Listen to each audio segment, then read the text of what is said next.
d'être bougé, d'être remué. C'est très dangereux. On le prend à la légère comme ça, mais c'est très dangereux. Pour Man, communiquer BIPA, c'est un début. Pour Man, le ministère de l'Intérieur doit aller plus loin et maintenant dire voilà les sanctions qu'il y aura pour des gens qui se permettront d'insulter ou d'attaquer les croyances des autres réseaux sociaux ici au Sénégal. Des amendes, des sanctions, on leur donne des amendes, il va falloir qu'ils les paient, etc. pour dissuader les gens qui veulent aller sur ce terrain-là. Parce qu'on voit maintenant du tout et du n'importe quoi sur les réseaux sociaux. Oui, mais on pense que ceux qui versent dans le fanatisme, nous sont visibles, alors que c'est la minorité. La majorité, c'est si jam. Nous avons tout dans les dom, nous avons démalante Gamou, Tiawan, Magal, Ndiassane, Medina Baye, nous avons démalante. Nous avons kilifa dîner, nous avons jam. Les réseaux sociaux n'est que le visible, la majorité tombe un peu dans ces lignes. Nous ne pas commenter parce que non seulement c'est un sujet sensible, mais c'est un sujet qui est au Sénégal. Qu'il faut dire que nous avons liggéey bàyyi nañ ko fi lépp si jàmm lañ ko def ndaxte ñëpp xam nañ ni pas un clin d'œil à l'histoire mooy ñoom seen révolution mooy le djihad, c'est-à-dire la résistance pacifique.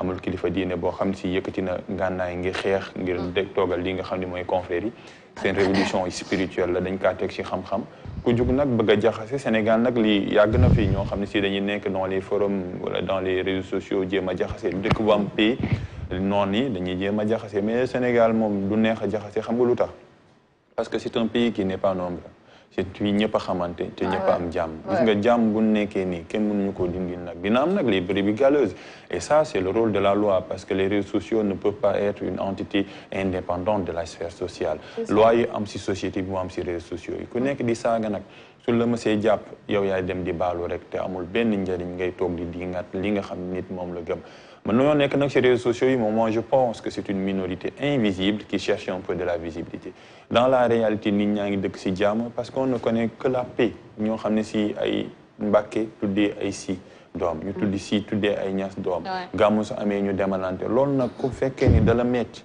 mais mën nga jël sa bagage nga génn Sénégal nga dem réew yi nga xam ni foofu dañ fay xeex ak loolu Sénégal jàmm fi am kenn mënu ko yàq nag ku ko jéem yaa yàq ko parce que ñu fi kilifa diini bàyyi dañ ko liggéey nekkul loo xam ne si dañ ko décréter dañ ko acquérir à travers liggéey boo xam ci ñaan yàlla nangul leen ko li ci des nag c'est à la République à la loi de sévir parce que xam nga prison ak safaraayam defaruñu ko pour noonu rek prison dañ kaa def pour ñoo xam ne si dañuy bëgg a jaxase ab réew mais nag heureusement que nous sommes assis sur des fondements très solides à sauvegarder quand même mais ñi nekk ci réseaux sociaux yi je pense que c'est une minorité invisible boo xam ne si peut-être amuñu lu ñu def parce que ku am loo def doo tal jaxase.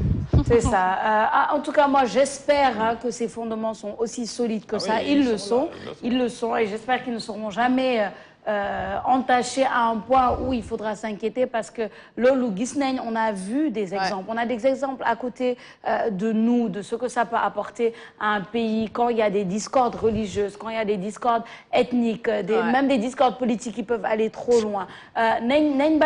Parce que Lolo du Sénégal, comme Passe le dit, et continuons, restons assis sur les bonnes valeurs. Moi, je dis toujours, Amna et Valaïnga Khamateni, si ce n'est que du positif, pourquoi vouloir les discuter? Pourquoi vouloir les changer alors que ça nous apporte que du positif et une stabilité et une sérénité. Quand tu marches au Sénégal, tu peux avoir un certain sentiment de sécurité. Et je ne parle pas de l'insécurité grandissante dont on parle souvent, agression, etc. Mais je parle d'une sécurité. Ce n'est pas parce que tu appartiens à telle ou telle ethnie que tu vas te faire attaquer. Ce n'est pas parce que tu as sens interdit dans le pays. C'est ça. Non, au contraire. Donc il ne faut pas qu'on se crée ça. On appelle la nation. On a battu une nation stable. Bravo à ceux qui l'ont bâti.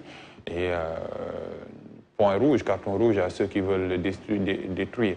Mais l'autre parce que New York, madame, ni perpétuer le legs là, nous sommes watch si on bien ramener c'est un prédécesseur mom lañ téggu lolo tax force bu nga xamni su féké ni nak munta lépp nak dina am ño xamni si dinañ jéma yak mais moi je pense que ni la majorité ñëpp ngi sék jamm nak ñëpp ngi am jamm mais réseaux sociaux mo nek lo xam si dafa visible petit clic rek mais c'était bien pour le ministre de l'Intérieur de dire que arrêtez stop parce que il faut qu'ils arrêtent au fait. Il faut qu'ils arrêtent et c'est bien maintenant il fait Lou en tout cas beaucoup communiquer et puis que les sanctions tombent pour les brebis galeuses dont passe parle. Ci yeneen xibaar yi gën a fës ci internet on retourne à la politique Aïssata avec un tweet de Amadou Makhtar Kanté, plus connu sous le nom de Imam Kanté, qui dit il faut une loi qui interdit aux candidats à des mandats électifs de faire des dons en nature ou en espèces aux populations ou alors une vérification de l'origine de ces fonds. Tweet boobu nag ñu bëri jëlaat nañ ko commenté ci comme local host Ngari Kane moom nee na au Sénégal la première chose à criminaliser et sévèrement punir est la corruption après le viol. C'est bien d'avoir dit après le viol. Après avoir supprimé les caisses noires et fonds politiques, interdire toute activité dont le revenu n'est pas imposable et le don. Voilà. Ensuite, on a Seydou Gueye aussi qui dit juste interdire. On ne peut pas vérifier, on ne peut vérifier rien dans ce pays tant que le président peut ignorer les rapports des cours des comptes. Cette loi existerait au Japon. Après Seydou Gueye, on a Moulay Bakary Tamba qui dit tout à fait de même pour moi, il faut une loi pour limiter le nombre de mandats des maires et du conseil départemental. Rissol Momneno, pourvu qu'il n'use en tout cas pas de cette loi pour ne plus donner de l'argent aux familles et aux belles familles aussi. Un tweet assez ironique avec lequel on termine Aïssata Meman.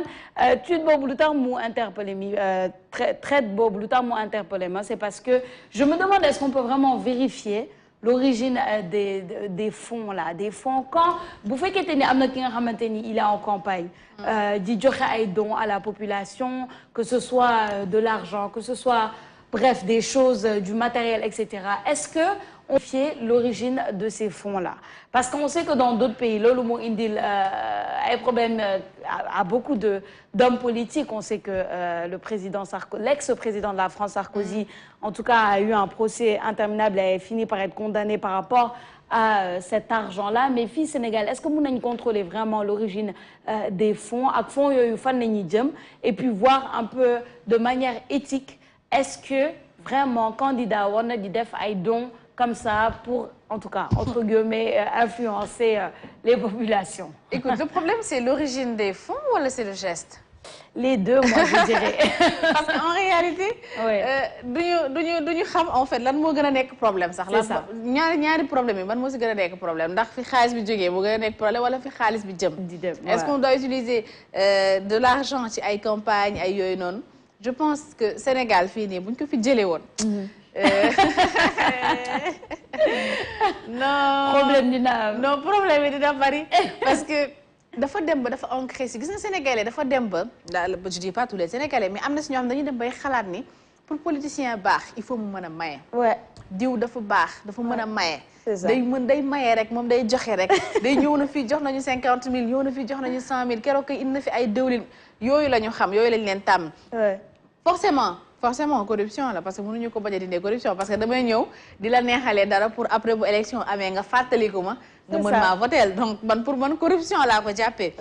Ce serait bien que ñu encadrer ko dina tax ñëpp peut-être yam dina tax homme politique yi ki ci yor bu baax a baax ak ki nga xamante ne yoru gis nañ sax ñu si sànnante à un moment on a vu Bougane Gueye Dany et Ousmane Sonko voilà échanger ci quelques kaddu Bougane yëkkati ay kaddu yu mu teg ci Ousmane Sonko parce que moom mi ngi doon joxe que le joxewul am yi mu wax et tout.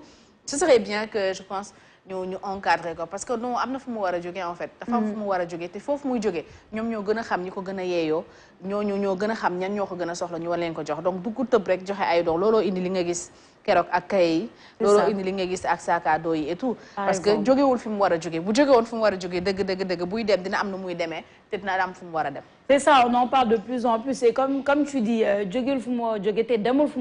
aussi. Par exemple, je prends l'exemple des cahiers dont on parlait la semaine dernière. Moi, je pense que le problème est à deux volets, comme tu l'as dit. D'où vient cet argent-là et où est-ce que cet argent-là va? Légui, je ne sais pas si c'est trop utopique, en tout cas, à passe de penser qu'on peut avoir un contrôle sur ça pour un peu avoir une certaine éthique dans les campagnes électorales. Je ne sais pas si c'est utopique, mais en tout cas, je pense que théoriquement, ça devrait être possible. Théoriquement, quand on a pratique, ça doit être différent. Je pense que l'imam doit beaucoup prier pour que cela soit. Oui, on voudrait bien une loi qui interdirait le don, mais cette loi-là doit d'abord définir c'est quoi le don. Ça, je pense que c'est une question épineuse. Est-ce que mail, est-ce que nimbal, est-ce que teranga? Il y a le droit de faire un don. Il y a le droit d'en prendre. Non, mais don, est-ce que mail, est-ce que teranga, est-ce que nimbal? Est-ce que corruption là? Parce que corruption, c'est un mot polysémique.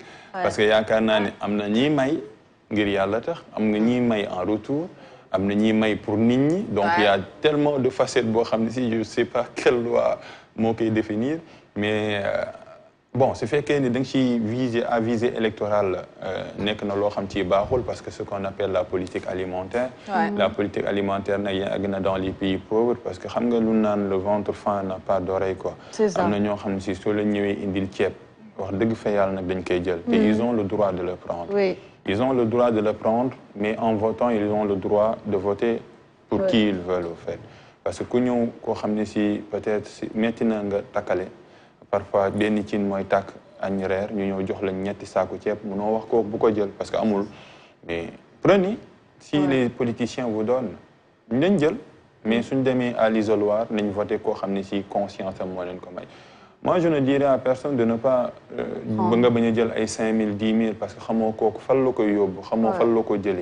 mais les populations sont tellement matures donc si on 5 candidats différentes sphères aussi mais ils vont voter parce qu'ils vont voter avec leur conscience. Maintenant, interdire donc, c'est compliqué. Tu sais, les mairies là, affaire au caisse d'avance, affaire au Khalifa Sall.